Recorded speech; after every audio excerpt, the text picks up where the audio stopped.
What if I told you that Jackie Kennedy wasn't just America's first lady, but also the first lady of fabulous engagement rings?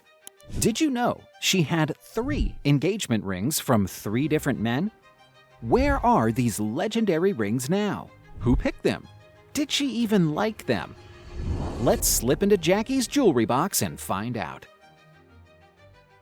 When most people think of engagement rings, they picture love, promises, and a box opened with trembling hands. But when it comes to Jacqueline Bouvier Kennedy Onassis, nothing was ever that simple.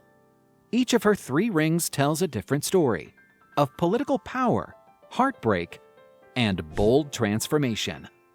But before the world knew her as Jackie Kennedy or Jackie O, there was another ring, one lost to time and almost to history.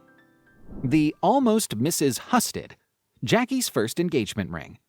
Before Camelot and Onassis, there was a summer engagement that few people remember.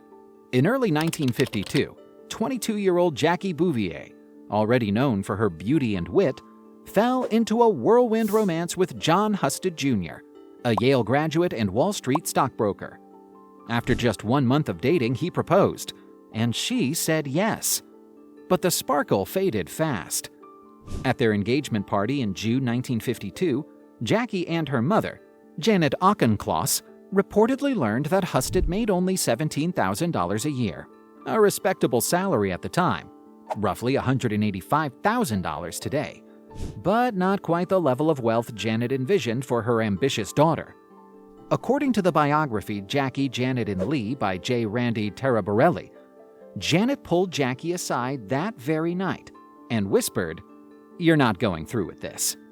The wedding was called off soon after. As for the ring, no known photo or public description survives.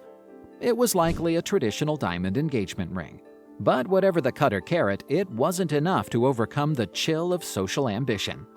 Whatever that first ring looked like, it couldn't compete with destiny. Not long after the broken engagement, Jackie met a man whose charm, power, and promise would reshape her world. The Kennedy Ring. When John F. Kennedy and Jacqueline Bouvier first met in 1952, he was a rising young senator from Massachusetts, and she was working as a reporter for the Washington Times-Herald. Just a year later, in 1953, JFK proposed. But the ring? Well, that part came a bit later. There's still debate over the proposal's location. Some say it happened at Martin's Tavern in Washington, D.C., while others insist it was at Parker's, a restaurant in Boston's Omni Hotel. Surprisingly, when the couple announced their engagement, Jackie wasn't seen wearing a ring.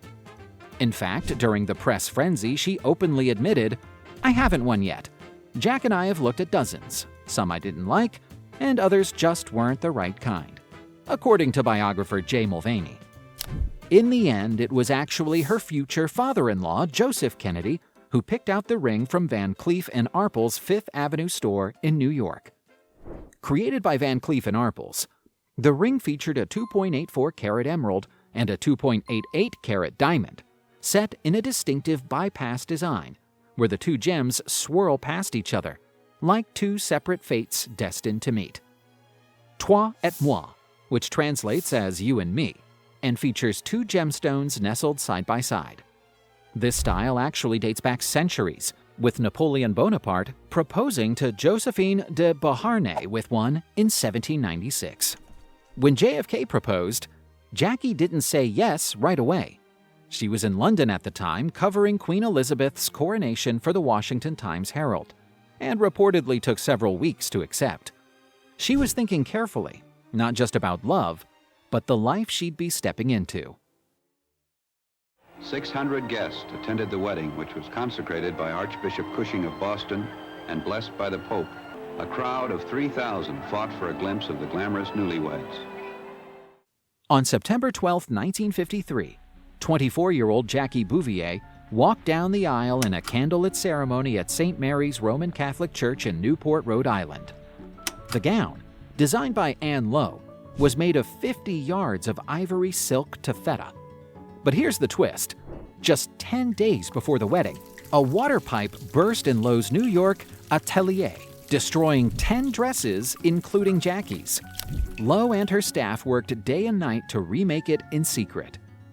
After the ceremony, over 1,200 guests gathered at Hammersmith Farm, Jackie's stepfather's estate. The wedding cake was 4 feet tall, and the press coverage was relentless. It wasn't just a marriage, it was a merging of dynasties, the Bouvier girl and the Kennedy prince. A new American fairy tale was born. In 1962, 9 years after their wedding, Jackie had the ring revamped. The band was upgraded with marquee and round diamonds, replacing the baguettes. Some say it was to make the ring more presidential as she stepped fully into her role as First Lady. Others believe it was Jackie subtly putting her own stamp on a gift she hadn't chosen herself. What happened to it? After JFK's assassination in 1963, Jackie stopped wearing the ring. Like many of her most precious pieces, the symbolic and history-steeped engagement ring is in the permanent collection at the John F. Kennedy Presidential Library and Museum in Boston, where it occasionally goes on display. The original ring was a stunning diamond and emerald design by Van Cleef & Arpels, but it wasn't the most practical piece for everyday wear, especially for swimming or casual activities. So Jackie had a second, less elaborate ring made, often referred to as the swimming ring. It was more comfortable and low-key, something she could wear during sports, swimming, or when she didn't want to draw attention to a big jewel. It still had meaning, but was more functional for daily life.